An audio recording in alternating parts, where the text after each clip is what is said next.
اس کا باپ پارٹی والا تھا. پارٹی والا آپ سمجھتے ہوں کہ مزدور، سامان اٹھا کر دوسروں کے یہاں پہنچانا، مزدور ٹائپ کا. بیٹے کے دل میں کڑن تھی، میرا باپ دوسرے کا سامان اٹھا کر دوسروں کے گھر پہ پہنچاتا ہے، کاش مجھے اتنی دولت مل جائے کہ میرے باپ کو میں اس کام سے چھٹی دلا دوں. وہ روزانہ دیکھتا تھا، باپ کی تمنا تھی کہ اپنے بیٹے کو پڑھاؤں. باپ نے محنت کی، مزدوری کی، بیٹے کو پڑھایا.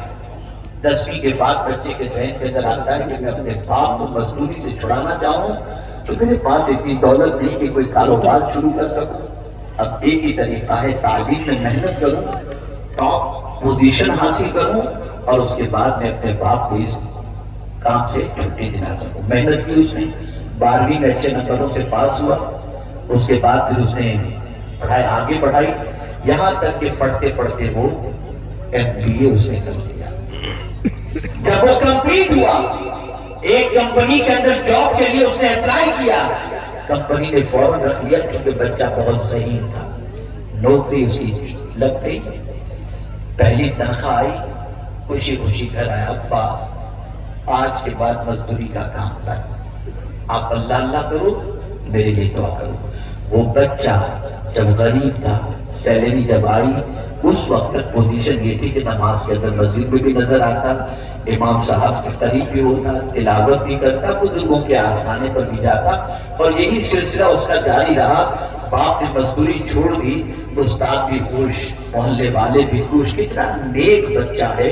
اور یہ کمانے کے باوجود، اچھی تنخواہ کے باوجود بھی نماز کا پابند، آستانوں کا پابند، تلاوت کا پابند زندگی گزر رہی ہے، گزر رہی ہے، گزر رہی ہے. یہاں تک کہ باپ نے کہا کہ بیٹے اب تیری شادی میں کرنا چاہتا ہوں. اس نے کہا ابا میری تمنا ہے کہ پہلے آپ اور امی حج کر لیں، پھر اس کے بعد میری شادی. تو ابا نے، امی نے کہا ٹھیک ہے. دونوں کو بچے نے حج کرا دیا، دونوں نے حج کر لیا.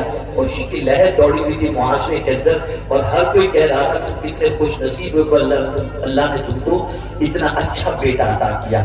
زندگی گزر رہی ہے، گزر رہی ہے، گزر رہی ہے. شادی ہوئی، شادی کے بعد بچے ہوئے، بچوں کو اچھی اسکول میں اس نے ایڈمیشن دلوایا. شادی بھی بڑے گھرانے کے اندر اچھی جگہ پر ہوئی، اس لیے کہ بچے کی کمائی اچھی تھی. اس کے بعد بچے نے محسوس کیا کہ اب جو کمپنی میں میں جاب کرتا ہوں اور میری تنخواہ ہے، یہ تنخواہ ہے تو اچھی، لیکن اب مجھے مستقبل کا سوچنا پڑے گا. میرے پاس تجربہ ہے، میں کسی بڑی کمپنی کے اندر اپلائی کروں، دوسری کمپنی کے اندر، اور اچھی تنخواہ کی ڈیمانڈ کروں تاکہ میری تنخواہ میں اضافہ ہو جائے اور میں اپنے بچوں کو اچھی طریقے سے مزید تعلیم کے زیور سے آراستہ کر سکوں. اس نے دوسری کمپنی میں اپلائی کیا، اسے جاب مل گئی، اور جاب پہلے سے ڈبل تنخواہ والی ملی. آرام سے وہ اپنی زندگی گزار رہا ہے. ایک دن دوسری کمپنی کے مینیجر نے اس شخص سے کہا، اس نوجوان سے کہا، اس بچے سے کہا آج رات کو ہم لوگ ساتھ میں کھانا کھائیں گے. اب چونکہ بڑی کمپنی میں ہیں تو مینیجر ایک دوسرے سے دوستی کرتے ہیں، تعلقات ہوتے ہیں. گئے رات کو کھانا کھانے کے لیے، ہوٹل میں پہنچے، دونوں دوستوں نے شراب منگوائی. اس سے کہا کہ تم بھی شراب پی. ابھی میں تو ان چیزوں کو ہاتھ ہی نہیں لگاتا، حرام ہے ہمارے مذہب کے اندر، میں اس کو ہاتھ ہی نہیں لگا سکتا. اب دیکھیں وہ دونوں دوستوں نے اس کو کیسے مس گائیڈ کیا. یار تو آدمی ایک قوم ہے، اتنا پیسہ کما کر ایک بیوی پر تو اکتفا کر رہا ہے، پیسے کما رہا ہے، عیش موج کر، زنا کر، آوارہ گردی کر، خوش رہ، یہ سارے اپنی خواہش پوری کر، اور اس طریقے سے تو اپنے پیسے کو ایک بیوی بچوں کے پیچھے، ماں باپ کے پیچھے خرچ کرتا ہے، کما کے فائدہ کیا ہے؟ وہ اس نے نظر انداز کیا. پھر اس کے بعد وہ بہت زیادہ زور دیتے رہے، تھوڑی تو شراب پی لے. اس نے کہا نہیں. تو دوسرے نے کہا یہ مرد ہو تو شراب پیے گا نا، مرد ہے ہی نہیں. بس یہ چیز اس کو لگ گئی، شراب کی بوتل اٹھائی، اس نے فوراً پوری بوتل پی لی. یہ شراب پہلی بار دو دوستوں کی سنگت کی وجہ سے اس نے پی، اور یہی شراب اس کی عادت بن گئی.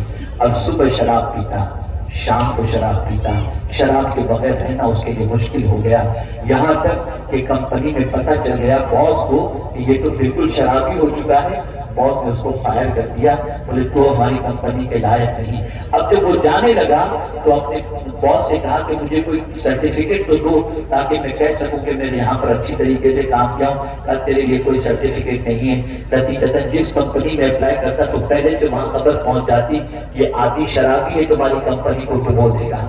نتیجتاً اس بچے کو کوئی کام پر رکھنے کے لیے تیار نہیں. آہستہ آہستہ